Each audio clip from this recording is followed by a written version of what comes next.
Hey guys, what's going on? Mike the Caveman Q here again for Paleo Problem Long Island, MikeTheCaveman.com. Today's question is, how do we prioritize food choices? I'm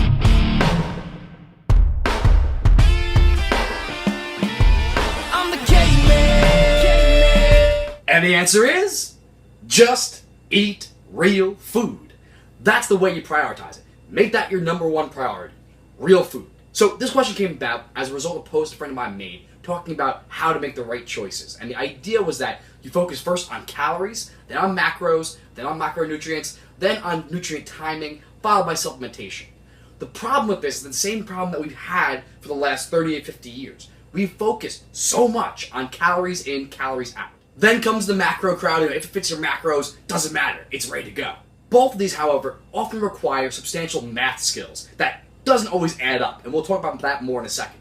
But for now, what should the proper order be? Well, you should really focus first on food quality. That should be number one. Is it a nutrient-dense food?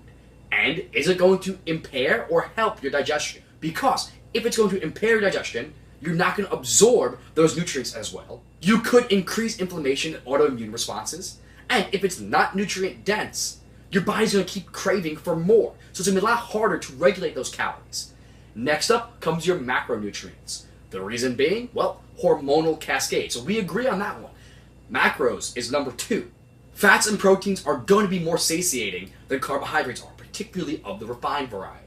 Finally, and of least importance, come the calories, the timing, and supplements. So we agree the last two are still timing and supplements, but the calories in of themselves are going to be reflected in the first two choices, provided you're actually getting in nutrient-dense foods that aren't impairing your digestion, and you're getting adequate protein and fat.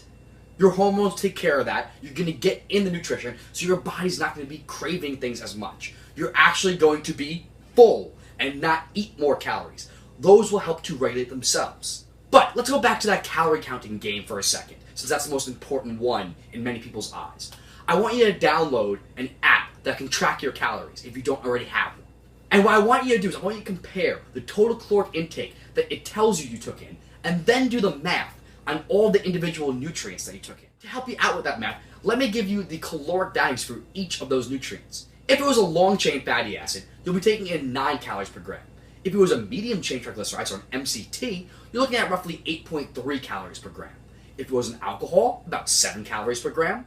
Ketones will be about 4.5 calories per gram. Carbohydrates, about 4. Protein, also about 4, but thanks to the thermic effect of food, slightly less, but 4 for our math purposes now. Xylitol is about 2.5 calories per gram. Resistant starch is about 2 calories per gram. And the rest of the sugar alcohols, the erythritol, the sorbitols, and mallitols, they range between 0 and 2 calories per gram. So, take that data, take all of those numbers, and crunch them. See what happens. Because I have a really good feeling the number that you calculate out and the one the app spits out are going to be different. Like, significantly different. We're talking hundreds of calories difference. And if calories-wise, a pound of fat is 3,500 calories, well, a couple hundred calories here or there is a big deal at the end of the day, right? So if you are focused on counting those calories and making sure they're correct, because that's the only way, the most important thing to focus on, shouldn't it be right? So try it out. Comment back to me how you do, because I'd love to know. Maybe I've been doing it wrong this entire time. Maybe the math is perfect. Since those on the calories in, calories out model always want to point to the laws of thermodynamics, prove it to me. Show me that the calories are right, that the number you see when you look at that app and the number you see when you calculate it out, they're the same number. I have a hint for you, they probably won't. But hey, maybe you prove me wrong. Either way, on that case, if the calories that you're tracking aren't correct and your math numbers aren't always correct, can they truly be the most important thing?